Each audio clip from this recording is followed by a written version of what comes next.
안녕하세요 여러분, 분당 청솔학원 영어 강사 서민권이라고 합니다. 저 경화여고를 맡고 있어가지고 오늘도 여러분들이랑 경화여고 중간고사 분석을 좀 같이 할 건데요. 여러분들 우선 경화여고 1학년 학생들이 우선 이 영상을 많이 보시겠죠, 그렇죠? 여러분들 시험 2번이나 보신다고 고생하셨어요. 중간고사 재시험을 한번 보셨잖아요, 영어를, 그죠? 맞죠? 그래서 막 뒷부분에 맞나요? 그 모의고사 파트를 엄청 어렵게 푸셨을 거예요. 중간고사, 원래 중간고사 때도 어렵게 푸셨을 거고, 그 다음에 재시험 볼 때는 그나마 조금 더 편하게 보시지 않았을까라는 생각이 들어요. 그거를 오늘 왜 여러분들이 이제 첫 시험이었기 때문에 분석을 좀 명확하게 하셔야 돼요. 맞죠? 좀 있으면 기말고사를 보실 텐데, 그 기말고사를 어떻게 준비할지, 그 다음에 여름방학을 어떻게 준비해야지 2학기 때 여러분들이 무엇을 알 수 있고 어떻게 공부를 해야지 점수가 명확하게, 그죠? 중간기말, 2학기 중간기말이 나올지에 대해서 엄청 중요한 시점이에요. 그죠? 한 번 시험을 본 시점이기 때문에 엄청 중요하다고 생각을 하시면 될 거예요. 자, 우선 첫 번째, 여러분들이 재시험을 본 이유. 왜 그랬죠? 뭐 가르쳐주지 않은 부분에서 어휘가 나왔다, 뭐가 나왔다 해가지고 조금 논란이 됐어요. 맞죠? 그것 때문에 다시 재시험을 보게 됐습니다. 어느 반은 가르치고 어느 반은 안 가르쳤다라고 이야기가 나왔다고 저는 학생들한테는 그렇게 들었어요. 맞는 거죠, 그죠? 그렇다면은 이게 앞으로도 계속 여러분들이 배운 어휘가 나올까요? 그건 아닐 거예요. 지금 2학년 시험 본 것만 하더라도요, 학교 선생님들이 설명한 어휘나 이런 거 말고 변형을 어마무시하게 많이 가미를 해요. 그렇죠? 여러분들 학교는 주관식이 없는 대신에 변형이 엄청 가미가 됩니다. 객관식 33문항이죠. 그렇죠? 근데 그 33문항에 난이도가 골고루 분배되고 골고루 어렵게 나오면서, 특히 3점 몇 점짜리 문항들, 맞죠? 어렵게 나오면서 거기 어휘를 엄청 많이 바꿔요. 어휘도 바꾸고 문법 사항도 바꾸고, 그러니까 아예 단어만 바꾸는 게 아니라 문법 문제에서도 단어를 바꾸죠. 그거 조금 이따가 이야기를 할 건데, 그죠? 그러니까 그것 때문에 여러분들이 나 배운 것만 하면 돼, 이제 필기만 겁나 잘하면 돼, 이 생각은 살짝 버리셔도 돼요. 알겠죠? 그러니까 여름방학 때, 이번에 기말은 이제 뭐 우리가 준비를 할 수 있는 기간이 엄청 길고 뭐하고 평상시에 영단어 공부를 할 수 있는 기간도 엄청 많고 하진 않잖아요, 그죠? 그러니까 그거를 제외하고 2학기를 어떻게 준비할지, 요거에 대해서 생각을 좀 많이 하셔야 될 것 같아요. 자, 한번 들어가 볼까요? 여러분들 학교 문제 33문항에서 가장 특이할 만한 부분은, 다른 거는 다 괜찮아요. 빈칸 문항 나오고, 어휘 문항 나오고, 연결사 문항 나오고, 일치불일치 나오고, 뭐 이런 건 괜찮아요. 맞죠? 지침도 나오고, 분위기신경 이런 것도 나오는데, 나머지는 다 수능 유형이에요. 맞죠? 근데 굉장히 특이할 만한 유형, 이번에 시험에서 여러분들 어법 몇 문항 나왔을까? 9문항 나왔어요. 33문항 중에 9문항이 어법이었어요. 아니구나. 재시험까지 합하면, 재시험에도 어법이 한 문항 더 나왔거든요. 재시험까지 합하면은 10문항이에요. 오케이? 34문항 중에서 10문항, 거의 30%를 차지합니다. 30%죠. 30%를 차지하는 어마무시한 게 됐는데, 그러니까 어법을 잘 풀어야 돼요. 근데 어법을 잘 푼다 그러면 선생님이 암기하면 되나요? 그거 절대 안 되죠. 왜? 3점짜리 문항들의 어법이 막 포진되어 있는데 그 어법도 어휘가 바뀌어서 나왔어요. 기억나요? 맞죠? 어휘도 바뀌고, 이따가 쌤이 이렇게 파일로 올려가지고 이렇게 보여드릴게요. 알겠죠? 보여드릴 건데, 자, 한번 이야기를 해봅시다. 쌤이 그것들 중에서 굉장히 독특한 거 몇 개를 좀 이야기를 하자면, 우선은 8번 문항이 있었어요. 그죠? 8번 문항에서 8번에 1번이 여러분들이 뭐 암기하는 친구들이 봤을 때 암기했던 거랑 문장이 달라요. 원 문장은, 맞죠? 뭐 the undivided attention 하고 나왔죠. 그죠? 그 다음에 when I listen to a student 이렇게 나왔어요. 그렇죠? 내가 학생들의 말을 들을 때 라는 어절이 나왔었는데, 이 어절을 관계대명사절로 바꿔가지고 나왔어요. 그래서 which I provided for a student 하고 나왔어요. 내가 학생들에게 준 그런 attention이 되는 거죠. 맞죠? 자, 부사절이 형용사절로 바뀌게 됐습니다. 완전 본질적으로 달라졌죠? 웬절이었는데 위치절로 바뀌게 됐어요. 그렇죠? 근데 이렇게 바뀐 것도 여러분들이 바뀌었으니까 틀렸어 라고 해가지고 1번 체크 굉장히 많이 하셨을 거예요. 그렇죠? 직관적으로. 그 일부러 1번에다 포진시킨 거예요. 첫눈에 딱 너무 다른데 이런 걸 보여주려고요. 근데 오산이었어요. 그죠? 문법적으로는 이건 틀린 게 전혀 없었습니다. 관계대명사절이었고요. 그래서 attention을 꾸민다. 형용사절로 나왔다. 그 다음에 두 번째, which D는 불완전한 게 맞는데 provide의 목적어가 없어요. 안 보입니다. 그게 앞으로 간 거죠. 그렇죠? 그렇기 때문에 위치 D가 불완전한 형태이기 때문에 괜찮아요. 그죠? 괜찮은 건데 여러분 눈에 익지 않았기 때문에 확 하고 넘어갔을 거예요. 그렇죠? 그 다음에 어휘도 바꿨습니다. 그 같은 문항 5번에 be tricked라고 나와 있었죠? 맞죠? be tricked라고 나와 있었는데 그거 원문에는 be fooled라고 돼 있어요. be tricked, 속다, be fooled, 속다. 둘 다 수동태로 속다가 되는 거죠.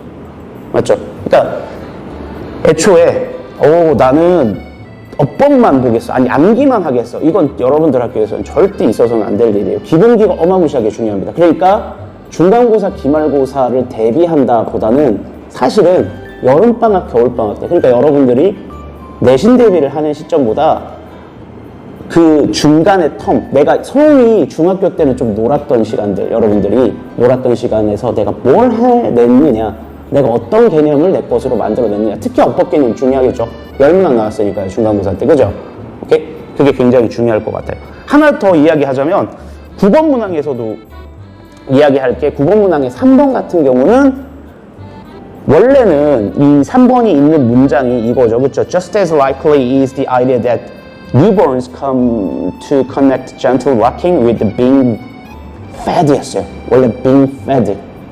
밥을 먹는 거죠. 이렇게 밥을 먹는 거 feed 맞죠? 뭐 먹이라고 하긴 그렇다. 그죠? 밥을 먹게 되는 거를 뜻하는데 맞나요? 근데 feed가 먹이를 주다, 먹을 걸 주다인데 그게 being fed 그래가지고 먹을 걸 받게 되는 거죠. 당연히 아기니까 신생아니까 먹이를 받아야 되는 건데 그것도 given food라고 나왔어요. 맞죠? 그러니까 being given food 해가지고 여러분들이 단순하게 수동태잖아. 근데 왜 목적어가 있지? 라고 생각하면 또 틀리게 되고 조금 더 깊이 공부하셨던 친구들 이거는 사형식이지.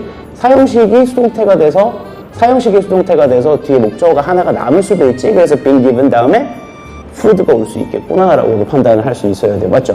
그러니까 문법적인 기본기를 어마무시하게 많이 물어본다라고 하는 거. 알겠죠? 이건 어법 문항의 굉장히 독특한 특징이었고요. 어휘 이런 거는 어휘 변형이나 뭐 다른 거는 할 거 없이 전부 다 굉장히 중요한 부분이 될 것 같아요. 맞죠? 그 다음에 자, 또 하나 이제 중요한 부분이 여러분들 중간고사 때도 그랬겠지. 중간고사, 기말고사 때는 확연하게 지금 이제 시험 범위가 나왔겠죠? 해서 알 수 있겠지만 교과서 시험 범위가 너무나 적어요. 그러니까 중간고사 때는 한과였죠. 그렇죠? 교과서 한과였는데 문항이 몇 문항 나왔을까? 맞아요. 2문항. 그렇죠? 딱 2문항밖에 안 나왔어요.